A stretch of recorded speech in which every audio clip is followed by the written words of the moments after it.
नमस्ते, मेरा नाम शुभम है और आप मुझे ब्रेन ऑफ बिहार पे देख रहे हैं। एक बहुत बड़ी अपडेट है जिसका इंतजार हमको भी था और साथ साथ आप लोग भी पिछले 1-2 साल से कर रहे हैं कि संपूर्ण समाधान कब होगा। तो अब जो न्यूज हम आप लोग को बताएंगे उससे कुछ उम्मीद जगेगी संपूर्ण समाधान का, सहारा के सोसाइटियों में जिन लोगों का पैसा फंसा हुआ है। इसके लिए आपको याद दिलाना चाहेंगे कि दिल्ली हाई कोर्ट में जो केस चल रहा था 2022-23 में, जिसमें 2022 में ही रोक लगाया था दिल्ली हाई कोर्ट ने कि नया जमान नहीं लेना है सहारा को। और इसी बीच में सुनवाई होते होते क्या किया था, सेंट्रल रजिस्ट्रार ने यूनियन ऑफ इंडिया के माध्यम से एक ट्रांसफर पिटीशन फाइल किया था माननीय सुप्रीम कोर्ट में, क्योंकि जड़ से इस बीमारी को खत्म करने के लिए सुप्रीम कोर्ट ही जाना पड़ेगा। चाहे हम लोग जाए, संगठन जाए, या सीआरसीएस जाए, या सेबी जाए, क्योंकि सुप्रीम कोर्ट से नीचे सहारा का समाधान नहीं है।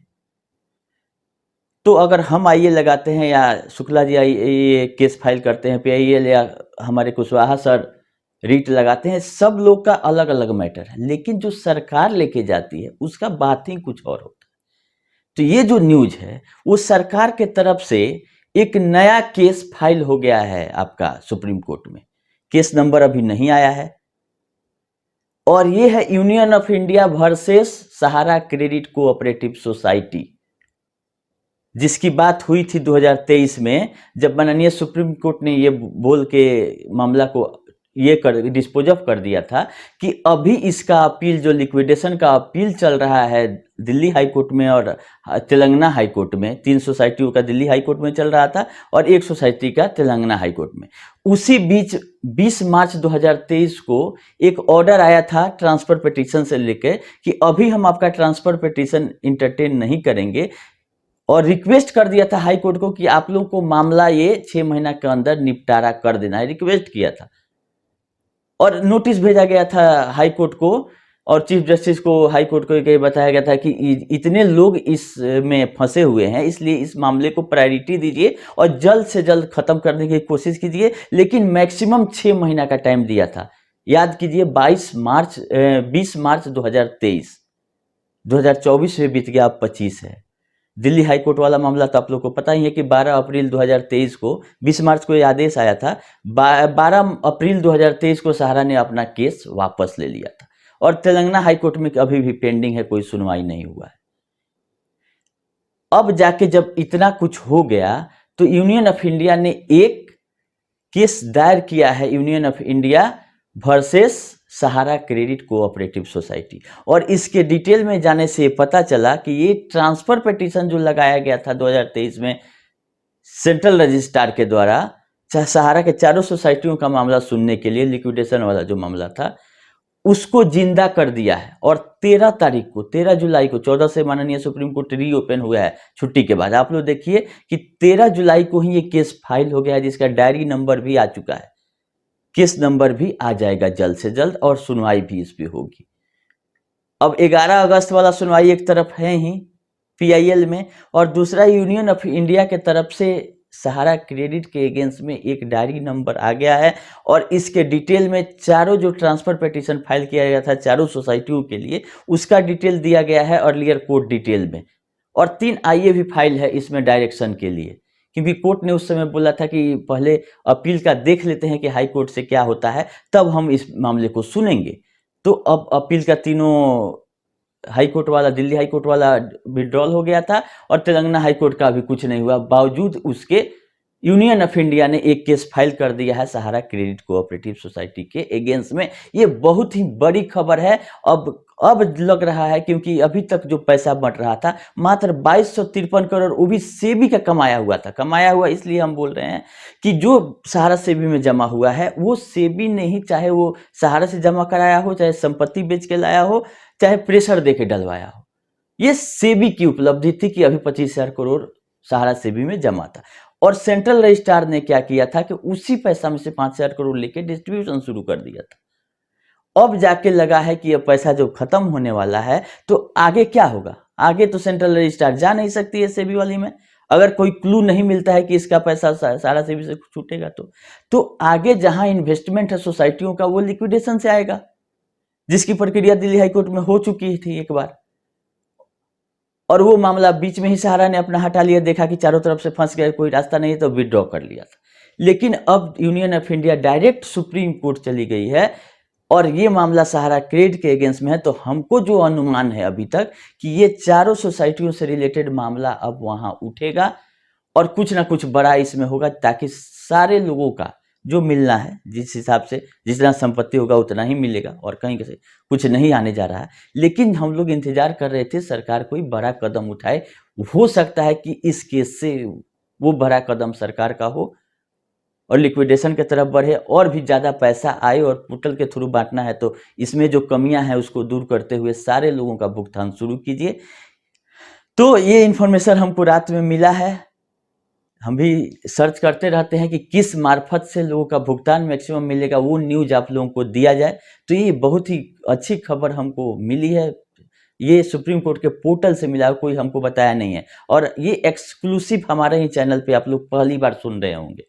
अब आज के बाद सब लोग बताएंगे, अच्छी बात है, लेकिन इस केस में थोड़ा भी अगर कुछ प्रोग्रेस होता है या डेट पड़ता है हम आप लोग को बताएंगे। और ये आग्रह करेंगे हम भी यूनियन ऑफ इंडिया और सेंट्रल रजिस्ट्रार से कि इस मामले को जितना लोग प्रभावित है उस हिसाब से, उस रेशियो से तेजी में बढ़ाया जाए, ताकि लोगों का मैक्सिमम पैसा मिले। देखिए एफआईआर हो रहा है, पकड़ा जा रहा है, सब चलते रहेगा, कहीं कोई इसमें दिक्कत नहीं है, लेकिन लोगों का मकसद है पैसा मिलना। अभी तो आपका सीमांतो राय और जेबी रॉय, ओपी श्रीवास्तव, तीनों पे एफआईआर किया था।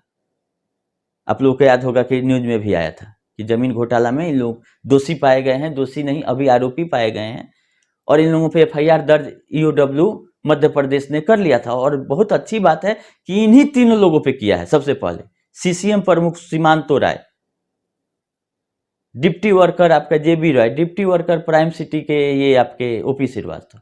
बस कहानी तो इसी तीन लोगों के बीच में है। और हम लोग और आप लोग, कोई भी जाता है कहीं केस कराने तो लोग पूछता है कि ये लोग कैसे दोषी हैं, ओपी श्रीवास्तव कहाँ से आएंगे, जेबी रॉय चाहे सीमांतो राय का नाम हम नहीं लेंगे, लेकिन जांच एजेंसियां 6 महीना इंक्वायरी करने के बाद इन्हीं लोगों को दोषी माना है कि जमीन का जो पैसा आया था उस सहारा सेवी में नहीं जमा हुआ, कटौती हुआ। कटौती का मतलब अगर 100 करोड़ आया तो उसमें से 20 करोड़ जमा कर दिया, 80 करोड़ नहीं किया। मैंने इस तरह से किया गया है जो जितना कि पता चल पाया है। बाकी तो अभी कहाँ कहाँ सर्च होगा, क्या होगा, एसएफआईओ का रिपोर्ट, बाकी बहुत कुछ होना है इसमें। ये कोई छोटा मोटा मामला नहीं है, और हमारे आपके लड़ने से नहीं होगा। जो भी जब सुब्रत राय सहारा जी को जेल में जाना पड़ा वो सेबी के वजह से जाना पड़ा, इंडिविजुअल किसी मामले में नहीं गए हैं। तो ये इतना ना बड़ा ये फर्जीवाड़ा है कि हमारे आपके पहुंच से बाहर है। जब तक जांच एजेंसियां सरकार नहीं भिड़ेगी तब तक ना भुगतान होगा ना तो इन पे कार्रवाई होगा। हाँ, सरकारी सिस्टम हम मानते हैं धीरे धीरे चलता है, कुछ इसमें मिली भगत भी होती है, लेकिन अब 100% आप मान लीजिएगा कि न्याय मिलेगा ही नहीं, ये गलत है। कहीं ना कहीं आप लोग को उम्मीद रखना चाहिए, क्योंकि जब सुब्रत राय सहारा की तूती बोलती थी उस समय इनको टंगवा लिया माननीय सुप्रीम कोर्ट ने और जेल में डाल दिया। तो आज इन लोगों को कौन रोक सकता है?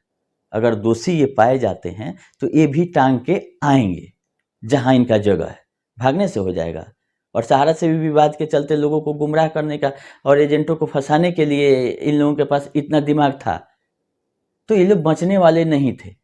ये लोग समझ रहे हैं कि एजेंट को मूर्ख बनाते हम आए हैं, अभी भी बनाते रहेंगे, तो वो समय अब गया। लोग जान चुका है सहारा की असलियत कि ये ब्लैकमेलिंग करते हुए एजेंटों को काम कराया और आज कहीं का नहीं छोड़ा है। तो इन लोगों के खिलाफ में कार्रवाई भी होनी चाहिए, और सरकार से हम लोगों को उम्मीद है, क्योंकि देखिए सब दोष सरकार पे देना ठीक नहीं है, अपना भी गलती मानना चाहिए। जब सुप्रीम कोर्ट ने आदेश दिया था कि आप पैसा ले लीजिए, 138 करोड़ ही क्यों बटा सहारा सेवी से? क्योंकि हम लोगों ने बॉन्ड को कन्वर्ट करके सुब्रत राय के कहने पर बॉन्ड पहुंचा दिए थे सहारा के पास, क्योंकि हम लोग लॉयल थे सहारा के प्रति, कमीशन भी मिलता था, 200% भरोसा भी था कि सहारा 30 साल से चल रही है, नहीं भागेगी। तो जैसे जैसे ये कहते गए आप लोग करते गए, लेकिन उसका अब समय नहीं है। अब अपना भी दिमाग लगाना है, पेपर पे चलना है कि पेपर क्या कहता है। जैसे अभी बॉन्ड लेके आप घूम रहे हैं, बहुत लोग बोल रहे हैं कि सहारियन का पैसा जल्दी नहीं आ रहा है, स्टार का नहीं आ रहा है। अब बॉन्ड में देखिए ना, देने का बात है कि नहीं है, क्या कंडीशन है, टर्म एंड कंडीशन, इस तरह से जाल में फंसाया है कि आपको कहीं का नहीं छोड़ा है। इसलिए हम लोगों को माननीय सुप्रीम कोर्ट से और सीआरसीएस से ही उम्मीद रखनी चाहिए कि जितना मैक्सिमम हो सकता है जल्दी से लोगों का भुगतान कराया जाए। प्रिंसिपल मिलना है वो भी वही मिले कम से कम, लेकिन सबको मिले। 5 लाख से ऊपर है उस लोग का 1 रुपया नहीं मिला। बहुत सारा चीज़ दिक्कत है, लेकिन अभी इस वीडियो को हम उतना लेंदी नहीं करेंगे। एक बहुत अच्छी खबर थी कि सुप्रीम कोर्ट में यूनियन ऑफ इंडिया के तरफ से एक केस दायर हो गया है, जिसका डायरी नंबर आ गया है। जल्द ही केस नंबर और डेट भी आ जाना चाहिए। और 11 तारीख को तो सुनवाई पोर्टल से रिलेटेड है, वो सेपरेट है, उसमें क्या होगा नहीं अलग बात है। लेकिन हम लोगों को संपूर्ण समाधान के लिए यूनियन ऑफ इंडिया को जाना ही था, लिक्विडेशन के लिए, क्योंकि उस समय भी लिक्विडेशन के लिए ही बोला गया था ऑर्डर में कि लिक्विडेशन का ये अपील चल रहा है। तो आगे क्या किया जाए, जब 86,000 करोड़ सहारा ने ही लिख के दिया था कि हम पैसा लिए हैं, तो उसका ब्याज समेत 1.5 लाख 2 लाख करोड़ हो जाता है।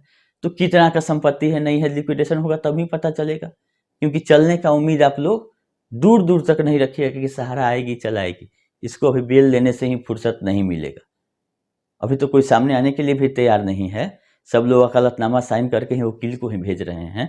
सामने आने के लिए कोई सामने आ रहे हैं यही लोग, छीट फूट लोग, जैसे आपका जगदीश प्रसाद हो गया, कन्हाई शाह हो गए, बीके श्रीवास्तव जी, शंकर दत्त की, ये लोग जानते हैं कि हमारा कुछ होने वाला नहीं है, तो हम लोग भी उनको कुछ नहीं करने वाले हैं। उन लोगों का भी कोई गलती नहीं है। इन लोगों का थोड़ा मन का भ्रम अभी भी है, और भ्रम से ज़्यादा है इन लोगों को आवश्यकता से अधिक भरोसा सहारा पर है, या ये लोग जानबूझ के प्रवोक कर रहे हैं लोगों को कि हमको गाली दीजिए, क्योंकि लोग इधर परेशान है, इधर लोग के जियो सहारा जय सहारा करेंगे। जहाँ से एजेंसियाँ कह रही है कि फर्जीवाड़ा हो गया, ये लोग जियो सहारा कर रहे हैं जय सहारा। तो हम पिछले वीडियो में इन लोगों को बोले थे कि अभी भी संभल जाइए, अभी कुछ नहीं बिग रहा है। अपना गलती अपने एक्सेप्ट करने में हमको कोई दिक्कत नहीं रहता है कि अगर हमसे कुछ गलती बोल दिया जाता है किसी वीडियो में, तो अगले वीडियो में हम बोल देंगे कि हमसे गलती हो गया, हमको माफ़ कीजिए। तो अपना गलती एक्सेप्ट कर लेना चाहिए, क्योंकि इन लोगों का भी कोई गलती नहीं है, चाहे वो सहारा के पक्ष में बोले चाहे उसके अगेंस्ट में बोले। ठीक है, फिर जैसा अपडेट रहेगा करेंगे। अभी के लिए इतना ही, धन्यवाद।